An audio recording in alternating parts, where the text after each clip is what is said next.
কাউকে মানসিক কষ্ট দিচ্ছেন, খুব যত্ন করে দিন যাতে কেউ টের না পায়। তবে নিজেকে একটু তেড়িয়ে রাখবেন ভবিষ্যতের জন্য। যে কষ্টগুলো আপনি দিচ্ছেন দুনিয়াতে তা পুরাটা না হলেও মিনিমাম 1/3 অংশ ভোগ করতে যেতে হবে। যে গোলাকার এই পৃথিবী আপনার দেওয়ার কষ্টগুলো ঘুরিয়ে ফিরে কিন্তু আপনার কাছে ফেরত আসবে একদিন না একদিন।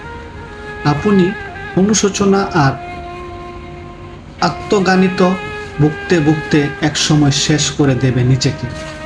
হয়তোবা আপনার সুকণ্ড ইগোর জন্য এই মানুষের কাছে মাফও চাইতে পারবেন না। সবাই মনে রাখা উচিত, মানুষের দীর্ঘশ্বাস খুব খারাপ জিনিস। সামনে এগোতে গেলে শিকলের মতো পাও জড়িয়ে টেনে ধরে। কেউ অভিশাপ না দিলেও রুখের হাই বলে একটা কথা আছে ইংরাজিতে যাকে রিভেঞ্জ অফ নেচার বলে। মানুষ ভুলে গেলেও প্রাকৃতিক কিছু ভুলে না, সময়ের ব্যবধান মাত্র। কেউ নিজের দোষ করে উল্টা আপনাকে অপবাদ দিয়েছে, নিজের দুর্বলতা প্রকাশ পাওয়ার ভয়ে আপনার অর্জনকে ছোট দেখালো, আপনার শ্রম সফলতা স্বীকৃতি দিল না, ক্ষমতার দাপটে দেখিয়ে ন্যায্য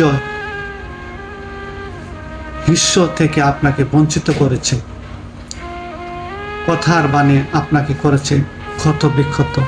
করুক না, জরুরি না যে সব কিছু উত্তর আপনাকে এখনই দিতে হবে। কিছু উত্তর সময়ের উপর ছেড়ে দেন না, দেখেন না কি হয়। সবসময় আমরা বুঝে উঠতে পারি না ঠিক কোনো অপরাধে শাস্তি আমরা পাচ্ছি। কাউকে কষ্ট দিয়েও, অপমান করে, কাঁদিয়ে, কথা দিয়ে বেলা মূল ভুলে যাই আমরা, কিন্তু প্রকৃতি ভুলে না, প্রকৃতি ক্ষমা করে না।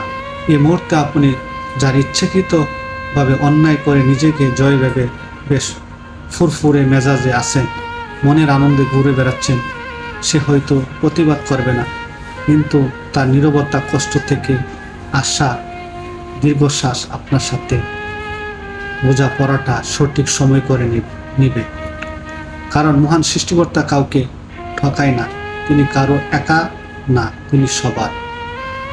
সো ভিডিওটি কেমন লাগলো? তো যদি ভালো লাগে লাইক এন্ড শেয়ার করবেন এবং don't forget to subscribe my channel. তো সবাই ভালো থাকেন, সুস্থ থাকেন এই প্রত্যাশা রেখে আজকের মতো বিদায় নিলাম। আমি হেলাল, আল্লাহ হাফিজ।